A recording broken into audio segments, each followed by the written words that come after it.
किसी नगर में एक आदमी रहता था। उस आदमी का भरा पूरा परिवार था। एक दिन उस आदमी का परिवार कहीं घूमने जा रहा था और एक्सीडेंट में उस आदमी का पूरा परिवार मर गया। अब उस आदमी का दुनिया में कोई भी नहीं बचा था। उस आदमी को अपनी ज़िंदगी बेकार लगने लगी। एक दिन उसने भी अपनी ज़िंदगी को मौत के हवाले करने की कोशिश की। खाई में छलांग लगाई पर वह आदमी नहीं मरा और बच गया। खाई में गिरने के कारण वह आदमी वहीं फंस गया और जंगलों में भटक गया।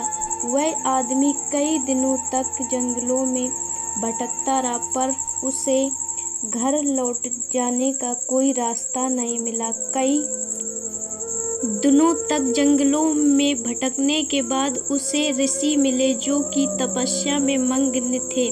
वह आदमी ऋषि को तपस्या करता देखकर हंसने लगा। दुनिया में कितने मूर्ख प्राणी हैं जो बिना वजह के जंगलों में बैठकर पूजा पाठ किया करते हैं। आखिर भगवान ने हमें दिया ही क्या है? एक ऐसी जिंदगी जिसमें कुछ भी नहीं है। मेरा भरा पूरा परिवार था और इस भगवान ने उसे भी मुझसे छीन लिया। मैं जीना नहीं चाहता हूँ तो मुझे मौत भी नहीं देता है। उस ऋषि ने आदमी से कहा, आखिर तुम अपनी जिंदगी और भगवान से क्या चाहते हो? उस आदमी ने कहा, मैं मौत चाहता हूँ। मुझे भगवान क्यों नहीं देते हैं? मैं अब जीना नहीं चाहता हूँ।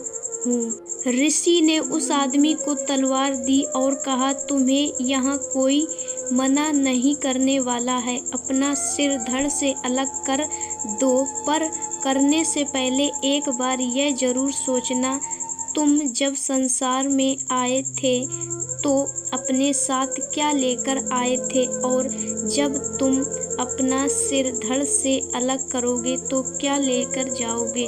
वह आदमी ऋषि की बातों को सुनकर सोच में पड़ गया और कुछ क्षण बाद बोला, मैं कुछ नहीं लेकर आया था, ना कुछ लेकर जाऊंगा। उस ऋषि ने आदमी से कहा, फिर क्यों परेशान हो जिंदगी से? भगवान ने तुम्हें एक लंबी जिंदगी जीने को दी है, फिर तुम क्यों मरना चाहते हो? एक बार अपने मरे हुए परिवार के बारे में सोचो, क्या वह सच में मरना चाहते थे?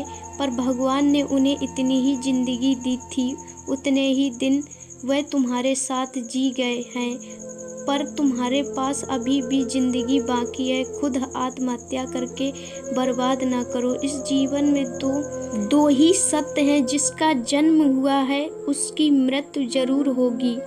तो अपने जीवन को यूं ही न नष्ट करो, किसी के सेवा भाव या मदद में लगा दो। उस आदमी को अब समझ आ गया था।